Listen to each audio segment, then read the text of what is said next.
morning sun cast a golden glow over the historic stone buildings as crowds began to gather along the streets.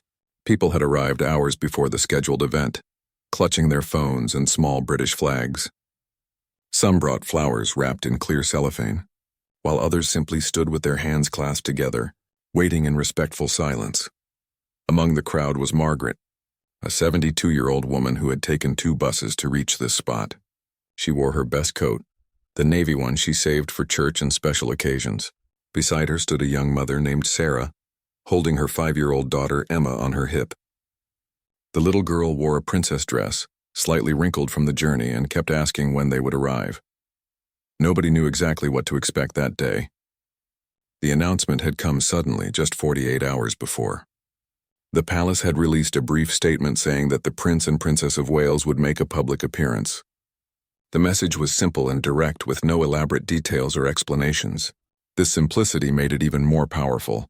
For months, the public had watched from a distance as the royal couple faced challenges that no amount of wealth or status could shield them from. The news had spread through every corner of the nation, whispered in coffee shops, and discussed around dinner tables. People felt a deep connection to their struggle because it was so fundamentally human. Illness does not discriminate. It touches everyone, regardless of their title or position. Margaret remembered the day she first heard the news. She had been sitting in her small living room watching the evening broadcast when the announcement came. Her hand had flown to her mouth and tears filled her eyes. She thought of her own battle years ago, the fear and uncertainty that had consumed her days. She thought of her late husband who had held her hand through every treatment, every difficult moment. The crowd continued to grow larger as the morning progressed. A man in his 50s named David stood near the barrier, his camera ready but hanging loosely around his neck. He was not a professional photographer, just someone who wanted to witness this moment. He had brought his teenage son along, hoping to teach him something about resilience and grace under pressure. Security personnel moved through the crowd with quiet efficiency, their faces professional but not unkind. They understood the emotions running through the gathering. Several officers had been overheard, saying that this was different from other royal events. There was something deeper in the air, a collective holding of breath. A street vendor nearby had stopped selling his souvenirs. He stood behind his cart, watching the crowd instead of calling out to potential customers. Even the normally bustling city seemed to slow down, as if the entire place was preparing itself for something significant. Young Emma tugged at her mother's sleeve and asked again when they would see the princess. Sarah smoothed down her daughter's hair and explained that they needed to be patient. She did not tell her daughter about the seriousness of what this appearance meant. Emma only knew that princesses were brave and beautiful, and that was enough for now. An elderly gentleman named Thomas stood slightly apart from the main crowd, leaning on his walking stick. He had been a royal watcher for decades, attending events since he was a young man. He had seen celebrations and ceremonies, weddings and jubilees. But today felt different. Today was not about celebration in the traditional sense. It was about something more profound. The air carried a mixture of anticipation and tenderness. Strangers spoke to each other in hushed tones, sharing their own stories of struggle and survival. A woman mentioned her sister who had fought through treatment and emerged stronger. A man talked about his mother's courage during her own health battle. These personal stories wove together, creating an invisible thread that connected everyone present. News reporters positioned themselves at strategic points, their cameras ready. One journalist, a woman named Rachel, had covered royal events for 15 years. She stood with her microphone preparing her thoughts. She knew that today she would need to find words that captured not just the facts but the feeling. This was not about fashion choices or diplomatic protocol. This was about humanity. The morning grew warmer as the sun climbed higher. People fanned themselves with their programs and paper fans, but nobody left their spot. They had come too far and waited too long. A group of schoolchildren, brought by their teacher on an educational trip, sat on the pavement near the front. Their teacher explained the importance of showing support during difficult times. Margaret shifted her weight from one foot to the other, her arthritis bothering her slightly. But she would not complain. She thought about all the times she had watched the royal family on television, during happy times and sad times. She had seen them as symbols, distant figures who represented something larger than themselves. But now, standing here in the crowd, She realized they were also just people facing the same fears that ordinary people face. A young woman named Claire stood nearby, tears already forming in her eyes even though nothing had happened yet. She had gone through her own treatment 2 years ago and had emerged cancer-free. She knew the fear, the exhaustion, the way hope and despair could exist in the same moment. She had brought a bouquet of white roses, chosen carefully that morning from the flower shop near her apartment. The crowd grew quieter as the appointed time approached. The cheerful chatter faded into a respectful hush. People straightened their postures and adjusted their positions, wanting to see clearly when the moment arrived. Parents lifted children onto their shoulders. Others stood on tiptoes, craning their necks. David checked his camera one more time, then put it down. He decided he would rather experience this moment fully than view it through a lens.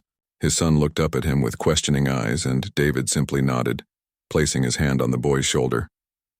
A palace official emerged and spoke briefly to the security team. The message spread through nonverbal signals and subtle movements. They were approaching. The moment everyone had been waiting for was nearly here.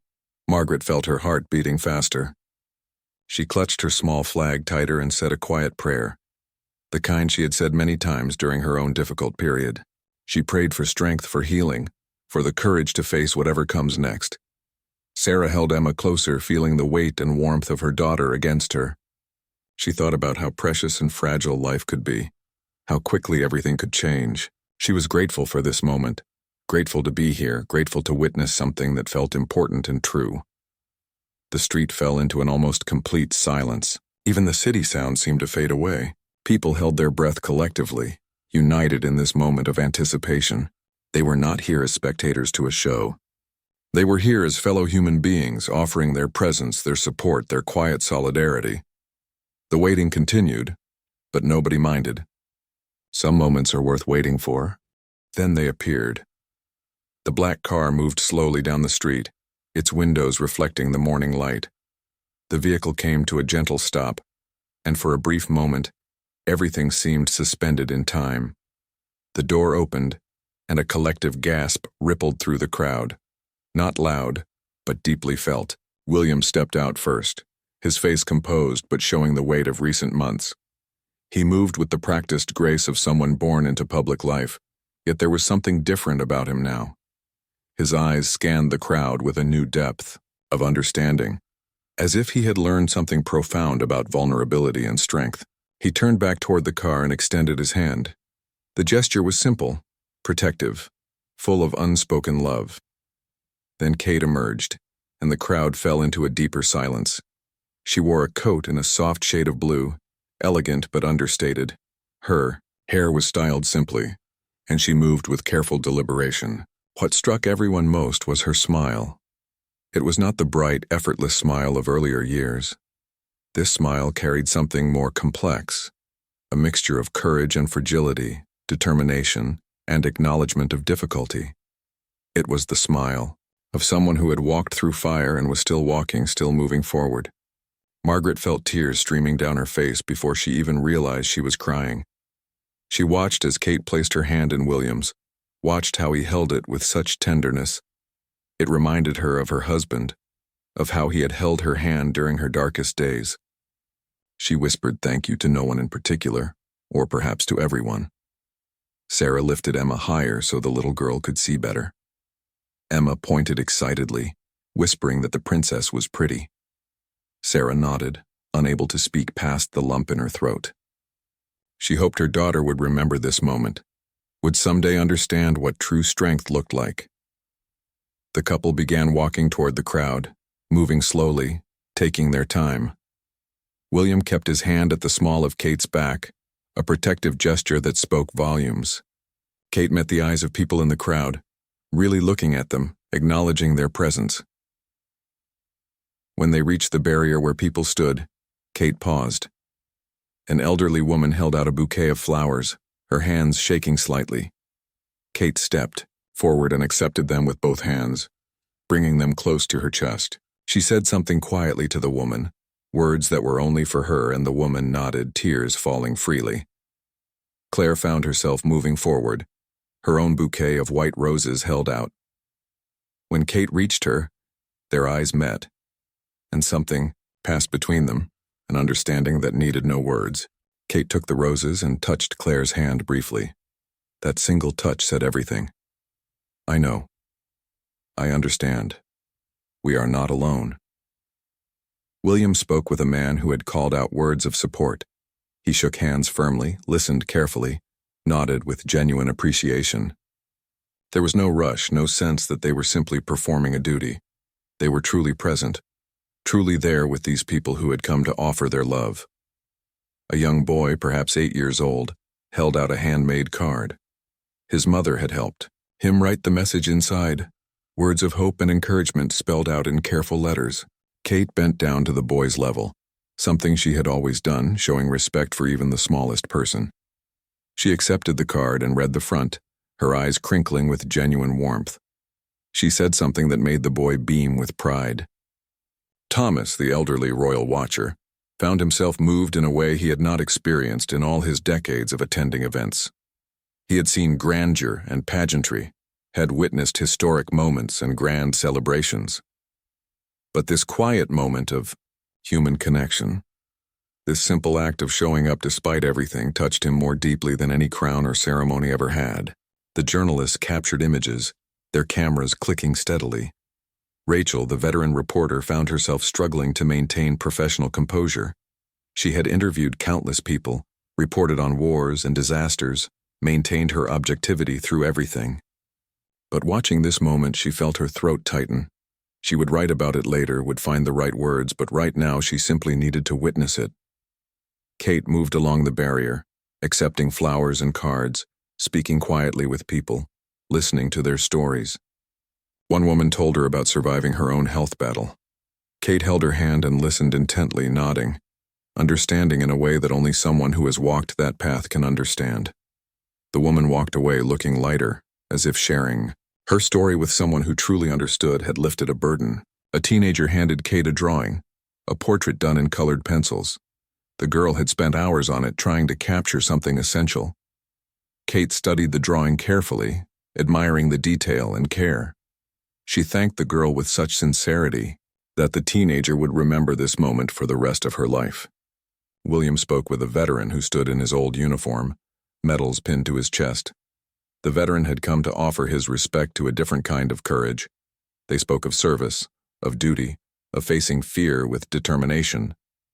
William listened, with the attention of someone who had learned that wisdom comes from unexpected places. The morning sun had risen higher now, casting everything in clear, honest light. Kate paused for a moment, placing her hand briefly on William's arm, steadying herself. He immediately turned to her with concern, but she smiled and shook her head slightly. She was all right. She could continue. Margaret watched this exchange and felt her heart swell. She recognized that moment, that need for just a brief pause, a second to gather strength before continuing. She recognized the way William immediately understood without Kate needing to explain. That was love. That was partnership. Young Emma had grown quiet, no longer asking questions, simply watching. Something in her small child's heart understood that this was important, that these were not just pretty people in fancy clothes. These were people showing her something about being brave. The interaction continued for nearly an hour. They could have made a brief appearance and left, could have fulfilled their duty with a quick walk and a few waves. But they stayed. They gave their time, their presence, their authentic selves to people who had come to offer support. David finally lifted his camera and took a few photographs, but only a few.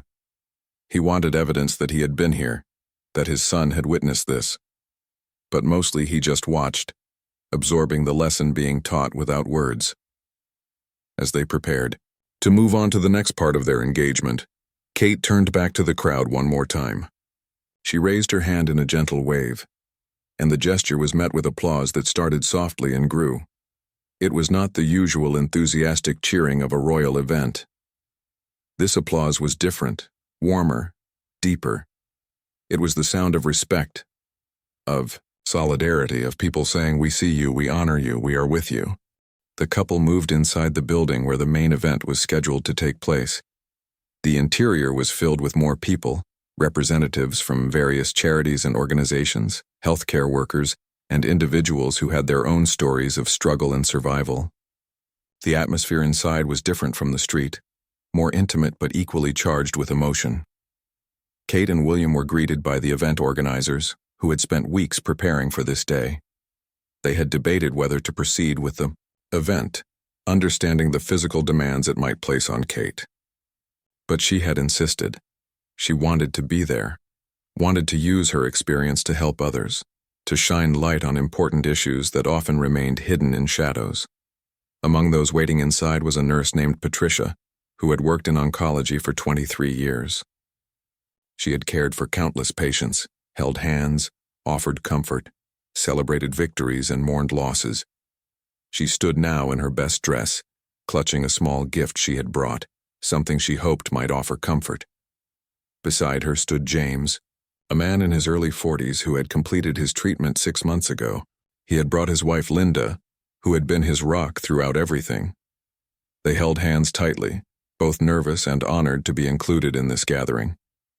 A young woman named Priya waited near the refreshment table, smoothing down her sari repeatedly. She represented a support group for families affected by serious illness. She had prepared a short presentation about their work, but now she wondered if she would be able to speak without her voice breaking. William guided Kate through the room, with subtle care, always aware of her, always ready to offer support if needed. But Kate moved with purpose, greeting people warmly, asking questions, listening to responses with genuine interest. She had always been good at this part of her role, but now there was an added layer of authenticity that everyone could feel. They approached a display board showing photographs from a support program for children whose parents were undergoing treatment. Kate studied each photograph carefully, asking questions about the children pictured there. A coordinator explained how the program provided emotional support and practical help, allowing children to express their fears and feelings in a safe environment. Kate's eyes lingered on one photograph of a little girl who looked about Emma's age. The child was painting, her face focused and serious. Kate touched the photograph gently and said something too quiet for others to hear. William placed his hand on her shoulder, a simple gesture of understanding and support. They moved to a seating area where several people waited to share their experiences.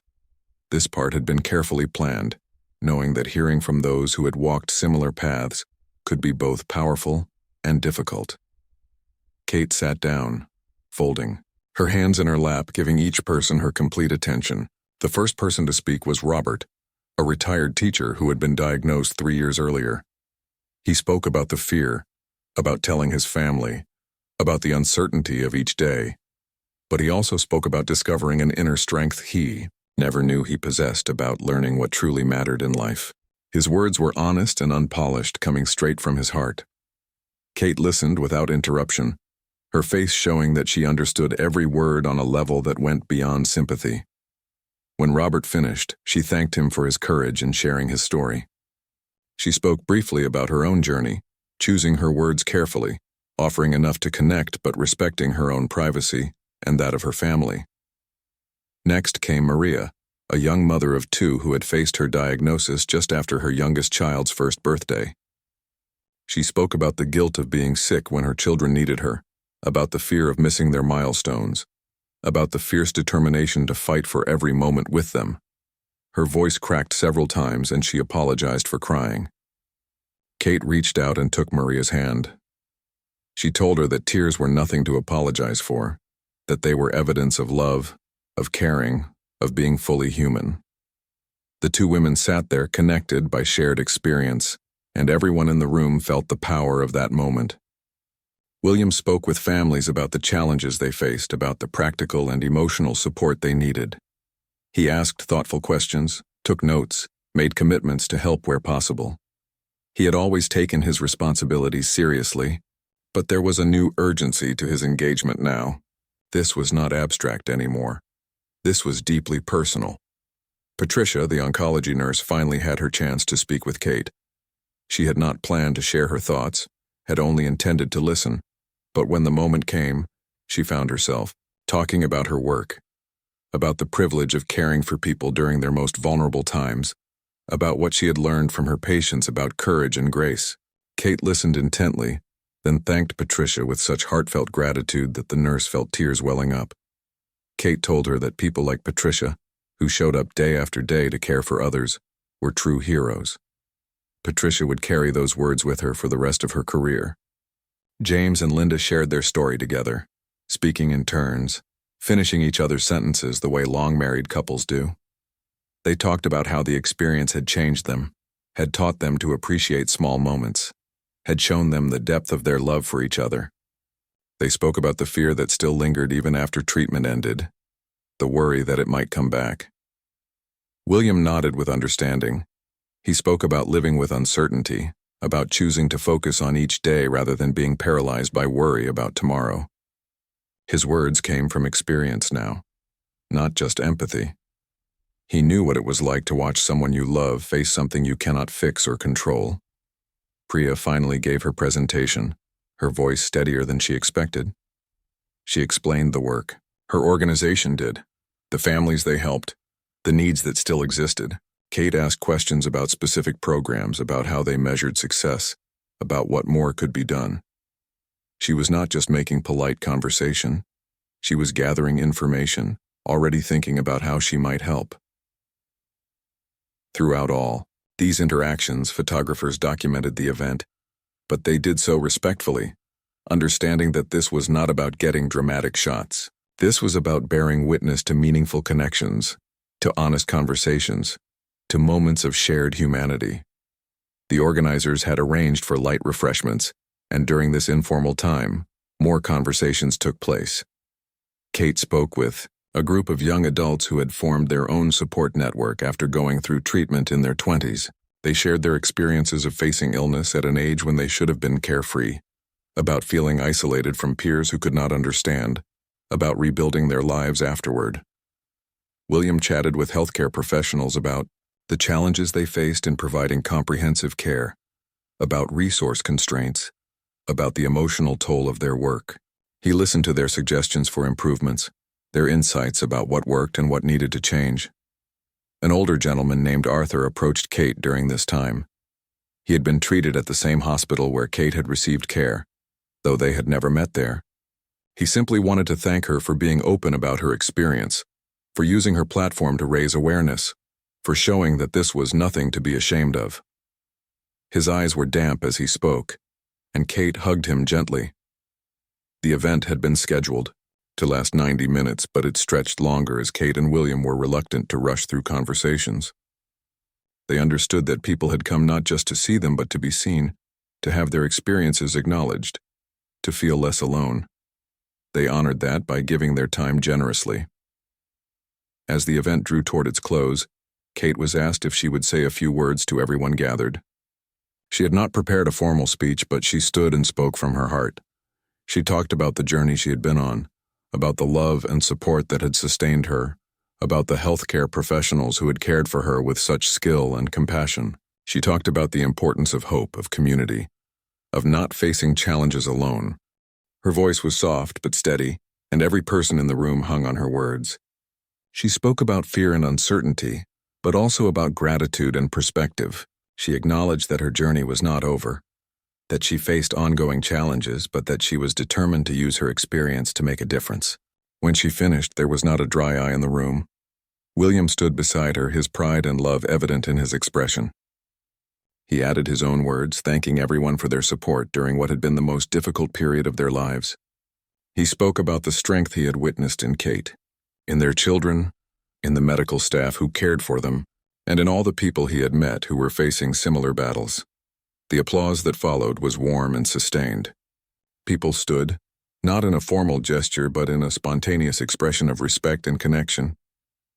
Kate and William accepted this acknowledgement with grace and humility, understanding that this moment belonged to everyone in the room, not just to them. As the formal program concluded, they did not immediately leave. Instead, they continued to move around the room, ensuring they had spoken with as many people as possible. Kate paused often, sometimes to catch her breath, sometimes simply to let a moment sink in. William was always there, attentive without being obvious, ready to support if needed but allowing Kate the dignity of moving at her own pace. Outside, The crowd that had gathered earlier remained. Many had waited for hours, hoping to see the couple as they departed. Word had spread through social media about the powerful interactions inside, and more people had arrived, drawn by something they could not quite name but felt compelled to witness. Margaret was still there, though her feet ached and her back was stiff. She could have gone home, could have watched coverage of the event on the evening news, but she needed to see this through, to be present for the entire experience. Thomas remained as well, leaning on his walking stick, refusing his daughter's offers to drive him home. He wanted to see them one more time. Sarah had taken Emma to get something to drink and use the restroom, but they had returned to their spot. The little girl was tired but seemed to understand that this was important to her mother. She leaned against Sarah's leg, content to wait quietly. David and his son had moved to a different position, getting a better angle for their departure. The boy asked his father why everyone was so emotional about seeing these two people. David thought carefully before answering. He explained that sometimes people need symbols of hope, need to see others facing difficult things with courage. He told his son that what they were witnessing was not about celebrity or royalty, but about shared human experience. Rachel, the journalist, had filed her initial report but remained unseen. She knew the real story was still unfolding, still revealing itself in small moments and quiet gestures. Her years of experience told her this was something significant, something that would be remembered. Inside, Kate was saying her final goodbyes. She hugged Patricia, the oncology nurse, and thanked her again. She promised to stay in touch with several of the organizations represented, to continue supporting their work. She collected contact information, made notes, showed every sign that this was not just a one-time appearance, but the beginning of ongoing engagement. William ensured that their staff had captured all the important connections made, all the commitments that needed follow-up. He operated with his usual efficiency, but there was nothing cold or bureaucratic about it. He genuinely wanted to ensure that this day led to real results, real help for people who needed it. Finally, it was time to leave.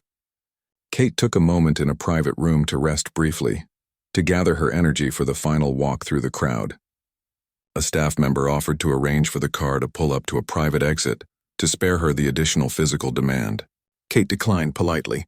She had promised to greet the people waiting outside, and she intended to keep that promise. They emerged from the building together, walking slowly down the steps. The waiting crowd erupted in cheers, but the sound was different from typical royal enthusiasm. It carried depth and warmth, genuine affection mixed with admiration and solidarity. Kate smiled at the sight of so many people, her hand rising in a wave. She looked tired now, the exertion of the day showing in subtle ways, but her spirit remained strong. William guided her toward the barriers where people stood with outstretched hands and flowers. They could have simply waved from a distance and gotten into the car. No one would have blamed them. Kate had already given so much of herself that day, but she walked to the barrier once more, accepting gifts, exchanging a few words, making eye contact, ensuring people felt seen and valued.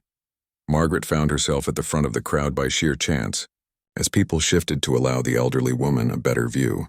When Kate approached, their eyes met. Margaret could not find words, but she did not need them. She simply nodded, a gesture that conveyed everything.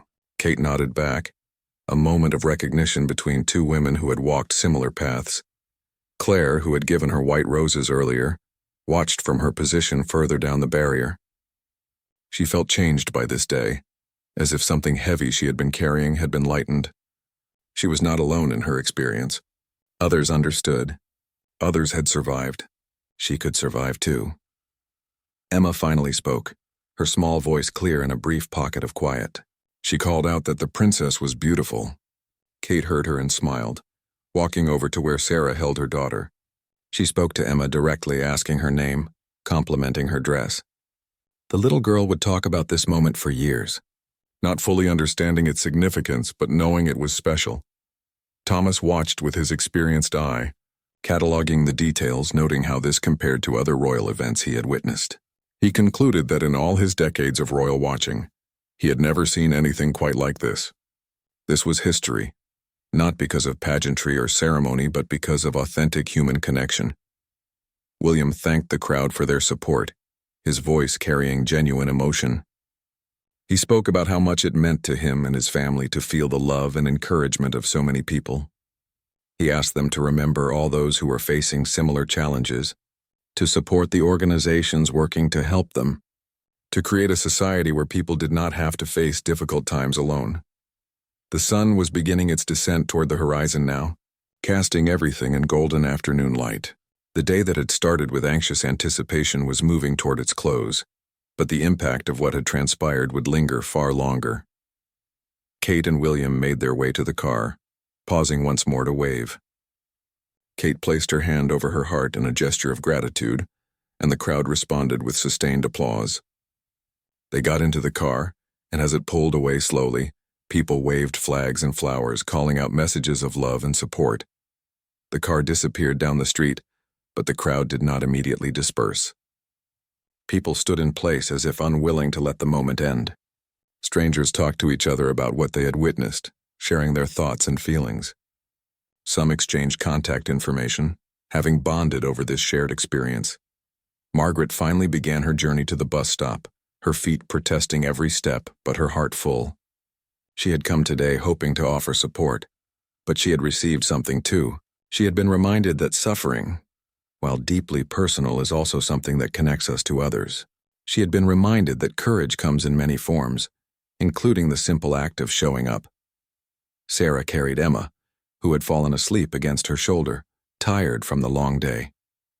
She walked slowly, thinking about what she would tell her daughter when she was older, how she would explain the significance of what they had witnessed.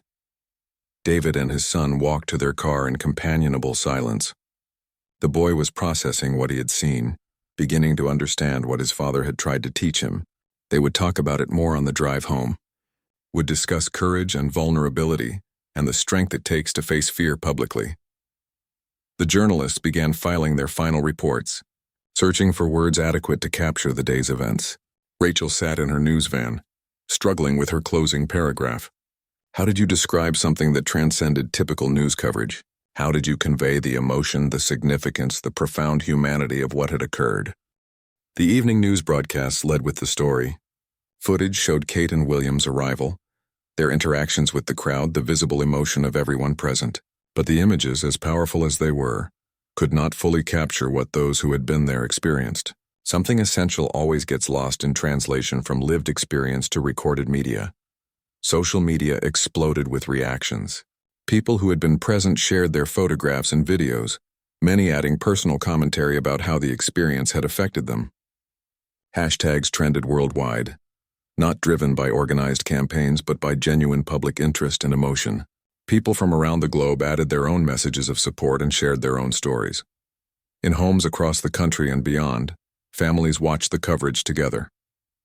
Parents pointed to the screen, using what they saw as a teaching moment about courage, compassion, and resilience. Some viewers were moved to tears, connecting Kate and William's experience to their own struggles or those of loved ones. Maria, the young mother who had spoken with Kate at the event, sat on her couch with her husband and children. Her youngest crawled into her lap as they watched the news together. She told her children about meeting the princess, about the kindness shown to her, about feeling understood. Her older child asked if the princess would be okay, and Maria answered honestly that nobody could know for certain, but that she was being brave and facing each day with strength. Robert, the retired teacher, received phone calls from friends and former colleagues who had seen him on television. They congratulated him on his appearance, but more importantly, they thanked him for sharing his story so openly. Several admitted they had their own health concerns they had been afraid to address, and his courage had inspired them to schedule doctor appointments they had been putting off. Patricia, the oncology nurse, returned to her apartment exhausted but energized. She thought about her patients, about the ones currently in treatment, about those she had lost, about those who had survived. She thought about Kate's words of gratitude for healthcare workers and felt a renewed sense of purpose in her work. Tomorrow she would return to the hospital with fresh determination to bring compassion to every interaction.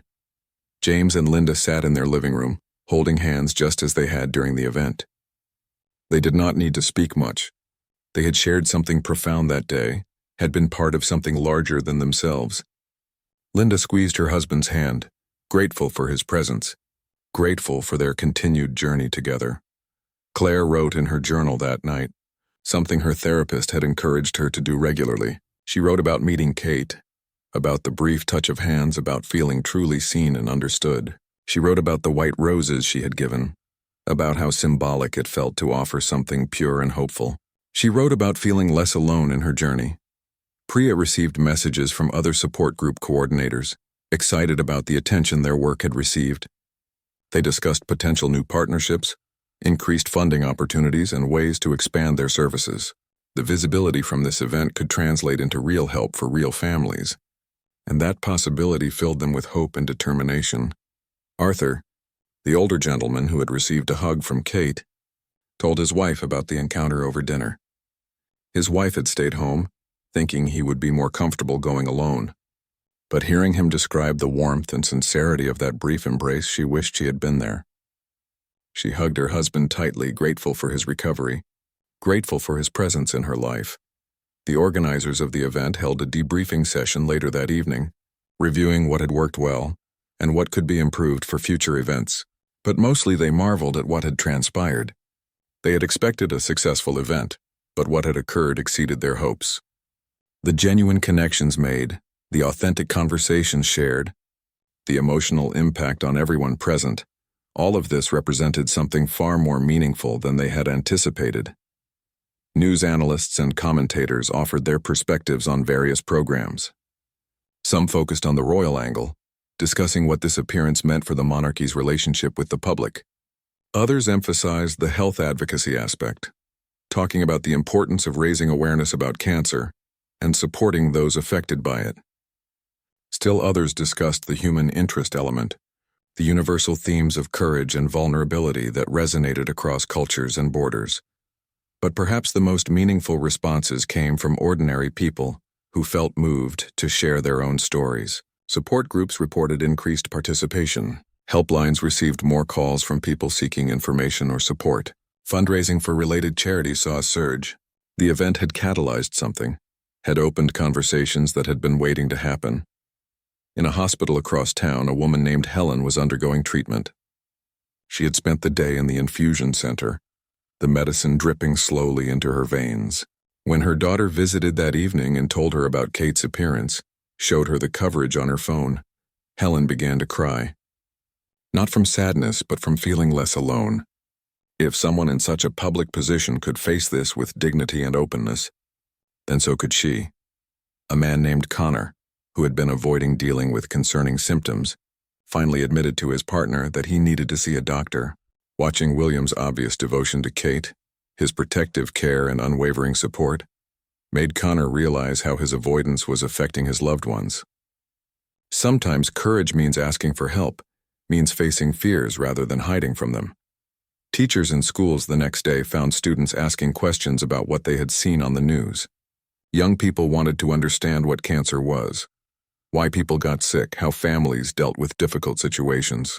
These conversations, initiated by children's natural curiosity, became opportunities to discuss empathy, resilience, and the importance of supporting each other through hard times. Margaret could not sleep that night. She lay in bed, replaying the day in her mind. She thought about the morning light on the stone buildings, about the collective silence as Kate and William appeared, about that brief moment of eye contact with Kate, about the walk home with her heart full of emotions she could barely name.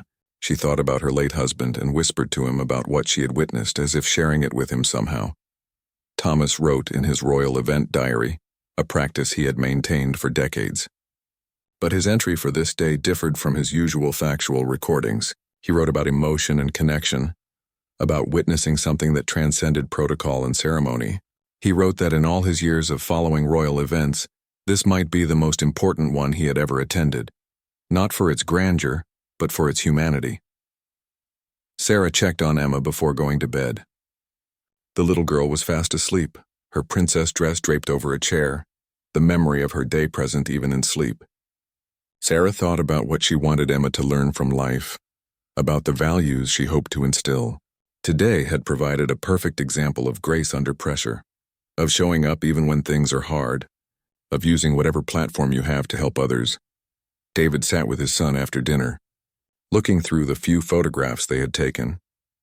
They talked about what they had witnessed, about what it meant to face challenges with dignity.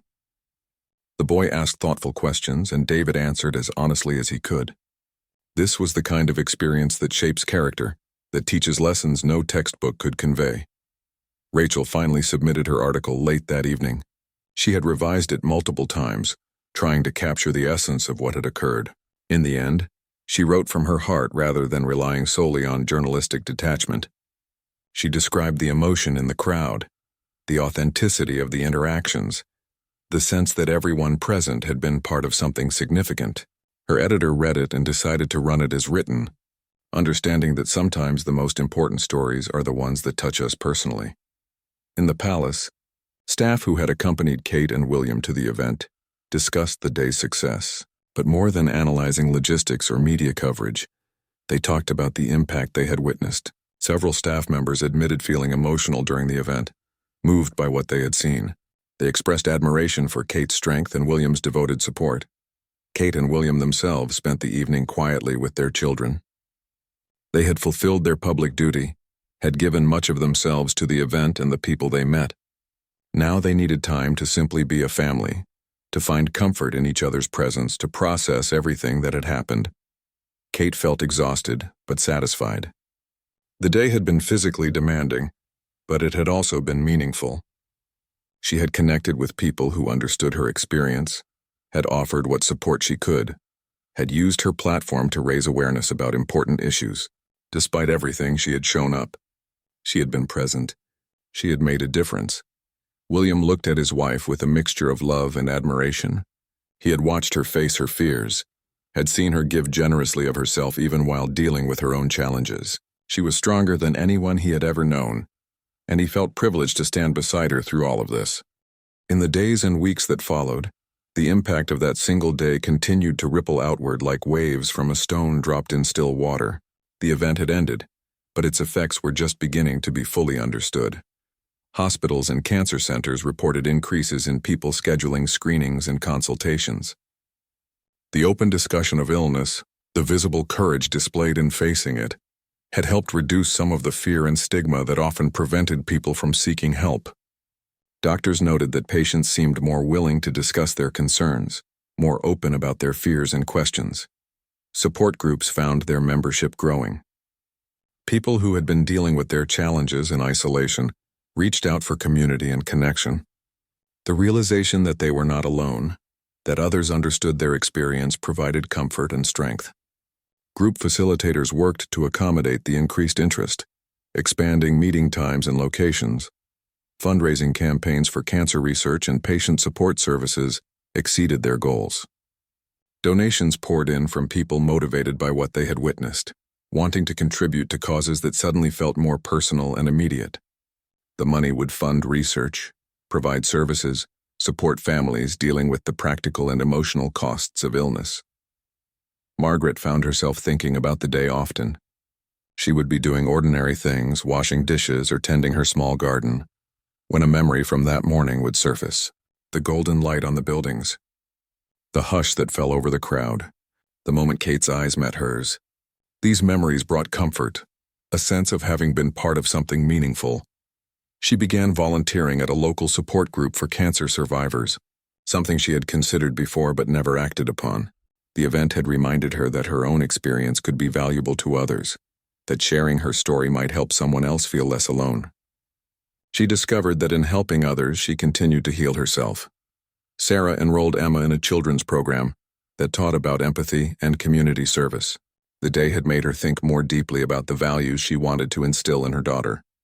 She wanted Emma to grow up understanding that true strength included vulnerability, that helping others was one of life's most important purposes.